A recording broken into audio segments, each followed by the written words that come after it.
We will call the October 11th meeting of the Caroline County Board of Supervisors to order. Let the record state that Mr. Underwood, representing the Reedy Church District, is here. Mr. Popowitz, representing Port Royal, is here.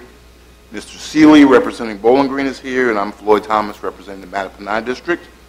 Mr. Parton, at this time, do we have any addendums? Mr. Chairman, there are no new items, but with the exception of we'd like to add the sheriff to the presentations, reports portion of the meeting for some brief comments.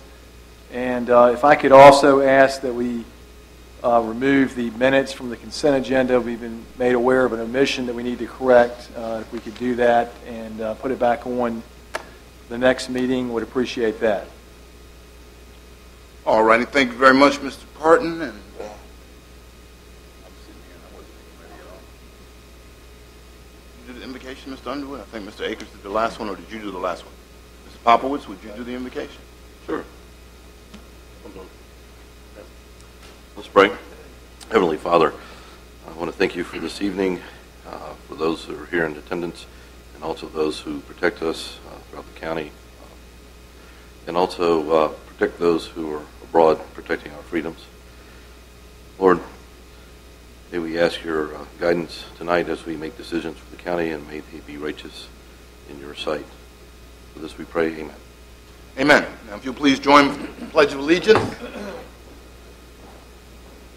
I pledge allegiance to the flag of the United States of America, and to the republic for which it stands, one nation, under God, indivisible, with liberty and justice for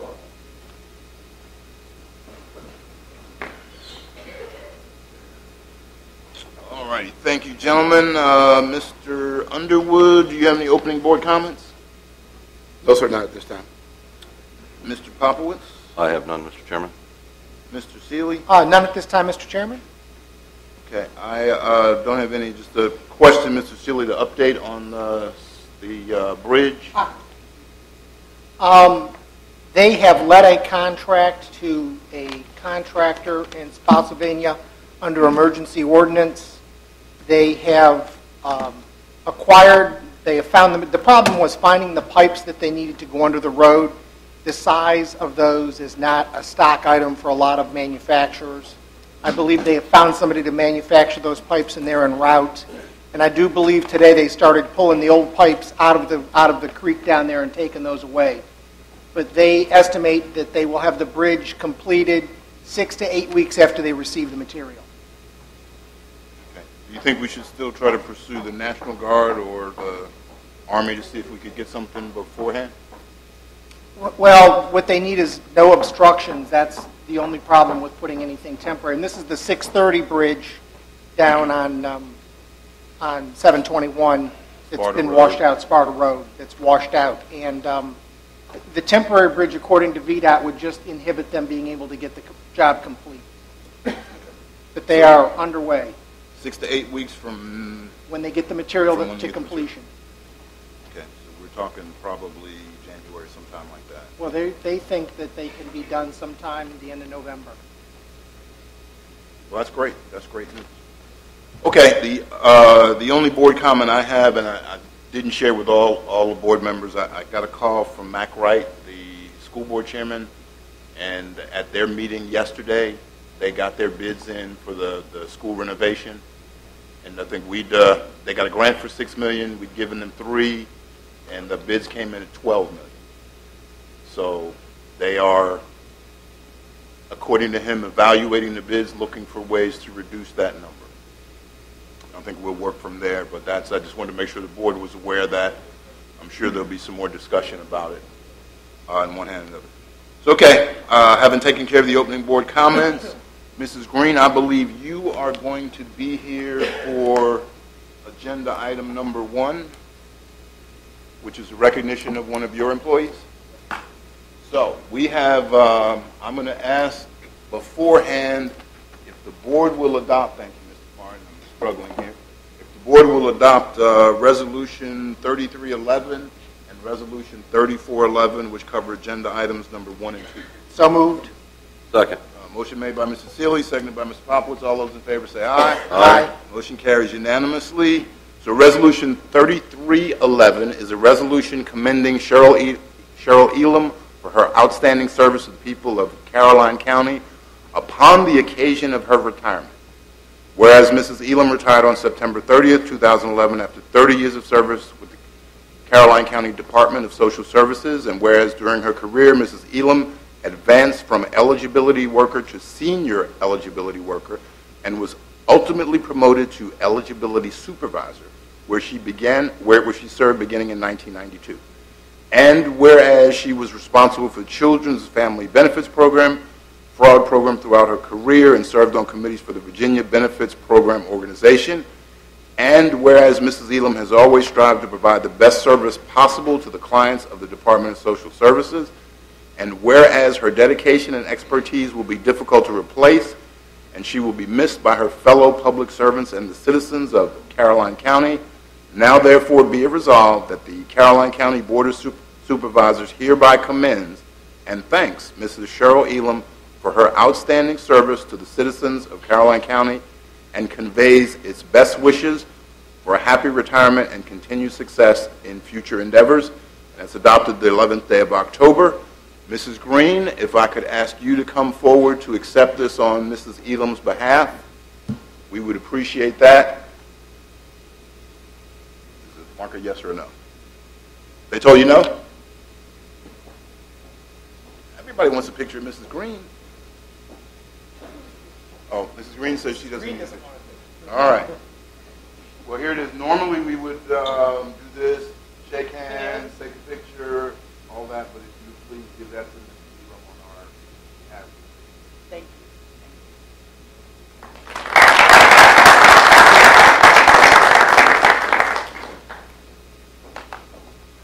you. Okay, and I have another resolution, which seems like we do this annually, pretty much. But this is a resolution in appreciation of John Goforth. Whereas Mr. Goforth of the Caroline County Department of Public Utilities finished in first place in the Buried Treasure event at the 22nd Annual Virginia Section of American Waterworks Association Utility Rodeo Competition in Chesterfield County, Virginia. And whereas during the competition, Mr. Goforth defeated competitors from across the Commonwealth, and whereas with the victory in 2011, Mr. Goforth has now finished in first place in the event 4 out of the past 5 years, establishing an outstanding record of consistency and excellence, whereas his victory in the state competition earned him the right to compete in the 2011 International Utility Locate Rodeo Competition in Atlanta, Georgia, where he finished in 4th place, you said. So whereas Mr.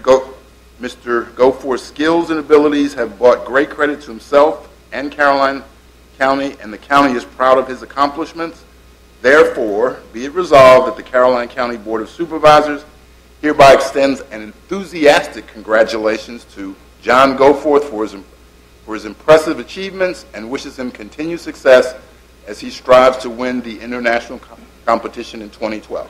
And that too is adopted the 11th day of October. Mr. Goforth, it's like you're here all the time, so if you come forward.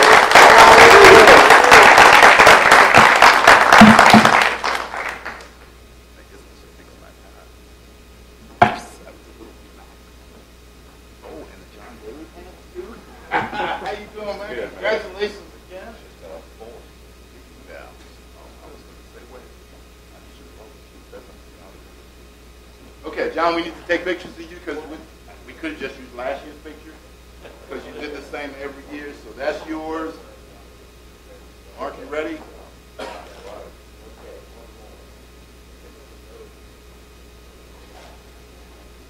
Okay, Mr. Goforth, again, congratulations. Thank you so much. I'm sure the rest of the board would like to express their congratulations. Once again.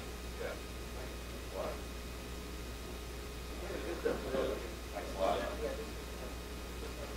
All right, thank you, John.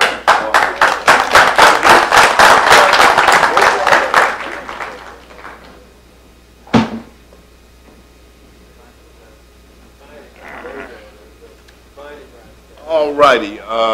Presentations, I knew she was here. The first one we have is the treasurer's report. If you don't mind, Mrs. Kern, I'm gonna let the sheriff go first, even though he asked last, but we're gonna let him go first. He's got a gun. Good evening, board members, and thank you all for allowing me. And Beth, thank you. What I came tonight was to publicly thank each and every one of you for what you've done to all of the county employees, not just at the sheriff's office, but from everyone. I know it was a struggle. I know it was tough earlier on when we were furloughed days and took percentage cuts, and I commend each and every one of you for reinstalling what, to me, is Caroline County all about. And I know you all know that. So to all the county employees, I wish to extend our thank you to you.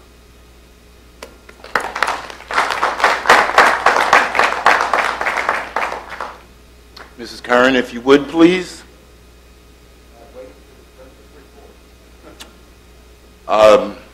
No, you've got Mr. Mosier still here, so there's still a gun in presence. We're okay. Thank you, sir. Beth, good to see you. How are you today? I'm good. Good evening. You all got a copy of the report, and I think there's some good things, and we do have some areas that are not quite as good as last year. Looking at the property tax revenues, they are down a little bit. I think part of that is because more of it came in by June 30th. If you look at the percentages of the revenue that were collected on the property taxes, they were up a little bit at June 30th.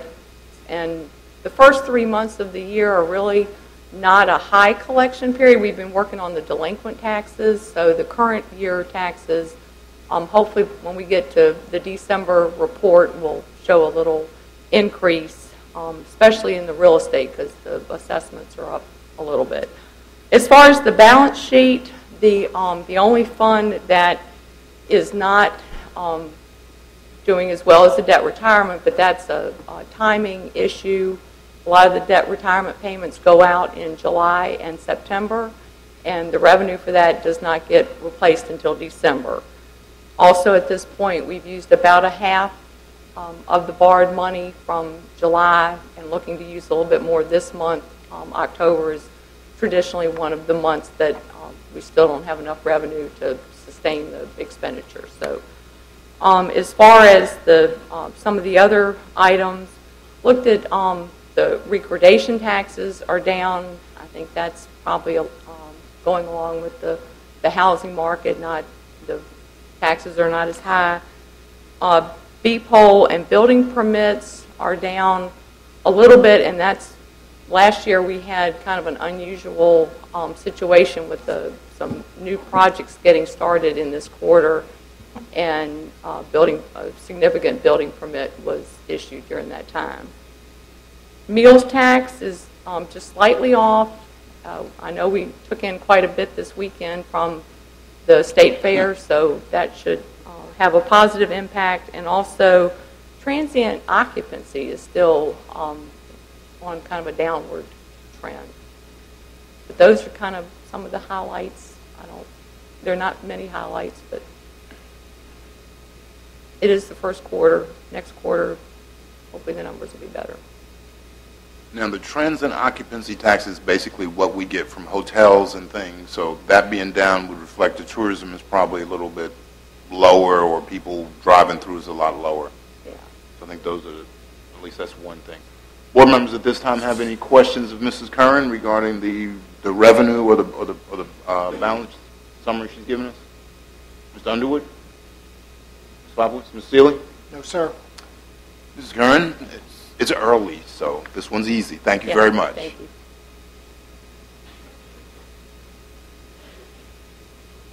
Okay, following that will be Mrs. Hatcher.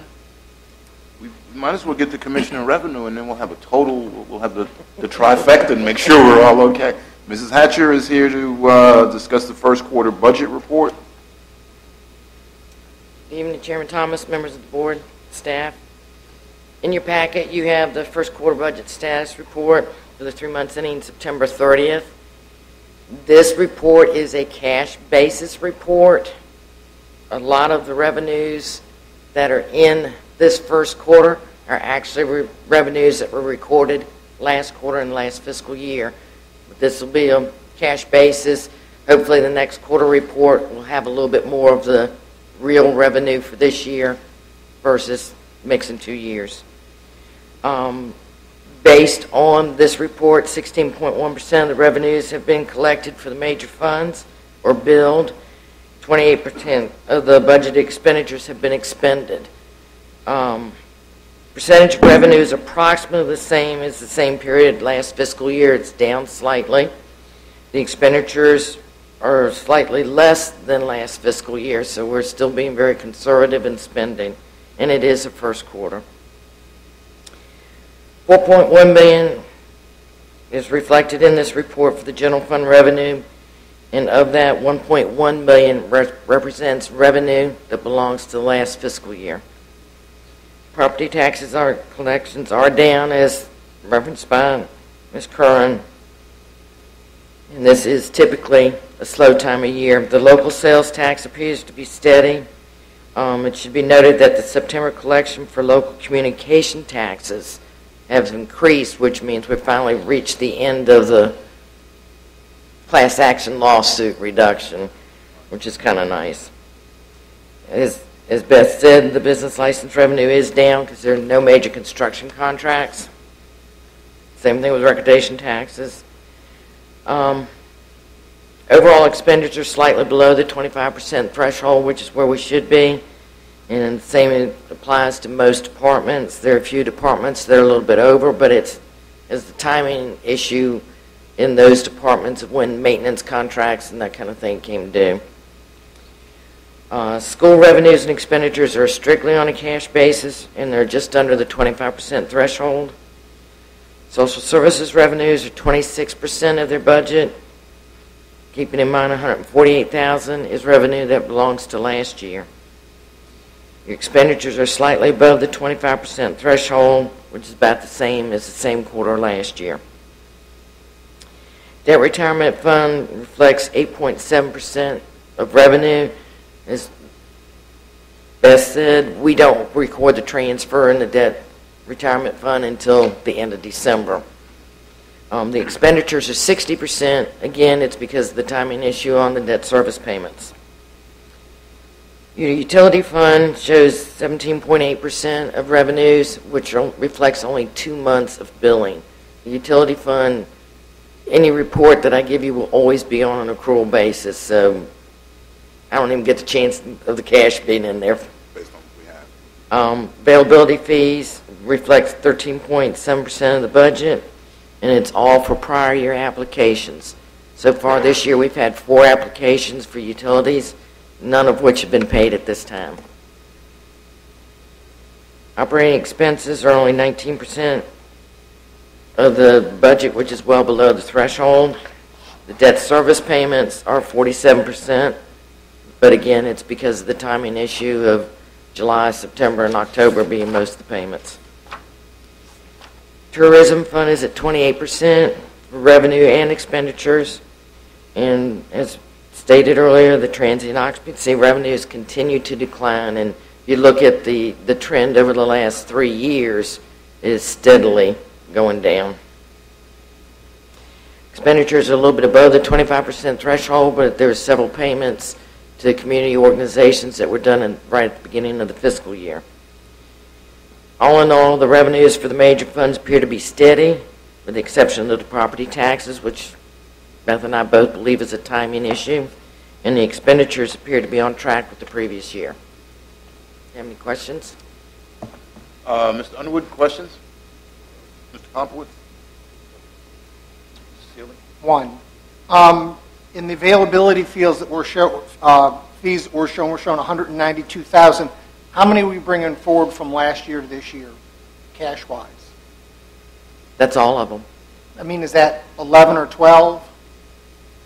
I'd have to get that number for you. Okay. I don't know it off the top of my head. And the 4th for this year haven't paid yet, so there's still That's correct. Okay. So we're looking at roughly 16.8 for each one? 18,050. 18.50. Okay, so that's like 11. Okay, thank you. You're welcome. Okay, Ms. Hatcher, you talked about the transient occupancy tax, and Mrs. Curran did also. And I had to go back to my budget because I wanted to make sure. But in 2008, it was $240,000 we budgeted. 2009, it was 204, and now 2010 and 11, it was 186. So we've consistently gone down, and I think Mr. Wilson and I have had this conversation probably relating to our hotels or the quality of such, and I think we might want to do some things there, whatever the county can do to help that. That's just a small thing, but if you're visiting and the county looks good, you might come in and spend a little bit more money. If it doesn't, you can't wait to get out, so we might need to do some things there, but I think we'll need to look at that a lot closer. That was the only question I had that wasn't addressed. Mr. Seeley got the connections, which is, we're figuring 11, so we've got quite a few more to go. Okay, thank you, Mrs. Hatcher. You're welcome. Mr. James, where are you? Why is there a chair there? I was wondering that myself. I just thought you might have been hiding behind it or something, Yeah, but okay. That's right. Mr. Chairman, members of the board, good to be with you this evening and back to talk about the Dawn project. You have the report and the recommendation that's been made to, I don't want to take too much of your time, but just to provide a little bit of context. We were, as you know, awarded the federal grant some time back, and that $291,000 we've been working to try to find other sources of revenue, non-county, to put a phase two, a small phase two together. We were awarded, the county was awarded $192,000 against about a $250,000 application. We weren't successful in getting as much as we'd hoped. And although we asked SER, that was Water Quality Improvement Funds for the Department of Conservation and Recreation, who was actually a participant in phase one as well as the EPA. And we applied again to SER cap, but they were only able to put about 1/10 of what they put into the first project into this one, giving us a total of about $493,000. We spent from May until just recently trying to work with those three grantor agencies to come up with a mix of a project scope so that we really wouldn't have to put any more county money into the project other than what you were paying us for project management. During that period of time, my colleague Sue Rowland and I, as we worked with Alan to try to work with these, we did not charge anything to the project because we just didn't feel that if this thing was going to fall apart, we didn't want to be charging the county money for something that might not be going anywhere. This has been an important project for this community, important project to this board, and there are still more homes down there with failing systems and very little ways for them to solve their problems. Bottom line is we have different grant agency rules that kind of put us in a box to where we can't fully leverage one against the other. And what you have and you see in your report, we're asking that the county consider putting in about $150,000 more in cash to leverage that nearly $500,000 in federal and state funding. The actual amount that you would invest would include really take it up to about $161,000. That additional $11,000 would be part of our fee that you've already budgeted. So that gives you the net needing $150 in new dollars. Mr. Chairman, rather than going into who's matching what, you have it in your report. I don't need to read that to you. Thank you. I'd be happy to answer any questions. Okay. Mr. Seeley, any questions? I talked to Mr. James earlier, and I guess the only thing that I thought was, I just did the math of 35 connections into the 653,000, and it's like 18,677, and I just realized that was a lot of money at this point. Understanding that there are some systems failing, we're going to have to do something. I just wanted to make sure we were all on the same numbers and the same facts. Those numbers, having worked in course, on Phase 1, but also working on a project. We're trying to put together a similar project for about 300 connections up in eastern Fauquier County. It's a similar soils problem, Catlett and Calverton, that area. Their per unit cost is about in that range, because when you're building a system that's standalone and it's that small, your cost per is high. But the choice is for those homeowners a fully engineered alternative individual system, which are running $25,000 to $30,000 to $30,000. And the low moderate income households, of which Dawn, our experience in Phase 1, and I think we're going to find the same thing here, is over half the connections are qualifying low moderate income. They're never going to afford that kind of improvement, so they're just going to live with this public health problem and environmental problem. And one of the things that we discovered in Phase 2 that we kind of suspected was going to be a benefit in Phase 1, we've found out as the state has moved through this watershed implementation plan for the Chesapeake Bay, the draft plan for the York River calls for Caroline County to take off about 175 septic systems in the York Basin, in the whole county, both basins, by 2017, and 225 by the year 2025. They have not counted any of the Dawn connections. You already have exceeded your 2017 goal by Phase 1 of Dawn. Phase 2 will take you to your 2025 goal. So what is that worth to you? We can't quantify that yet, but it is. We know it's worth something, and that's a process that's ongoing with the state. I guess, is Mr. Schiebel here? Yes. He was around the corner. And I guess this question is about capacity of that system. If there were a commercial or business entity, what is their connection fee to this? Do they connect to the same system? They can, and the connection fee is the equivalent residential connection fee times the amount that they actually use.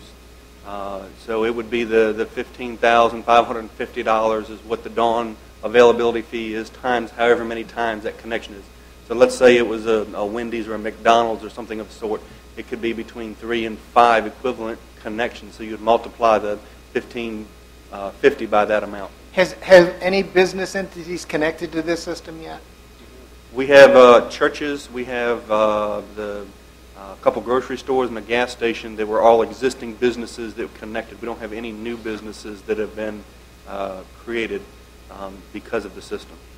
And we had a report last year that I wish you would share with Mr. James, the report that we got last year on the Dawn wastewater treatment plant in our board packet, just to give him some idea where we are collection-wise. Has that rectified itself since we last saw that? No, it's more than likely gotten somewhat worse due to our inability to actually disconnect the sewer. When we have a water customer that doesn't pay, it's as simple as turning the meter off, and then they don't have water, which doesn't produce sewer.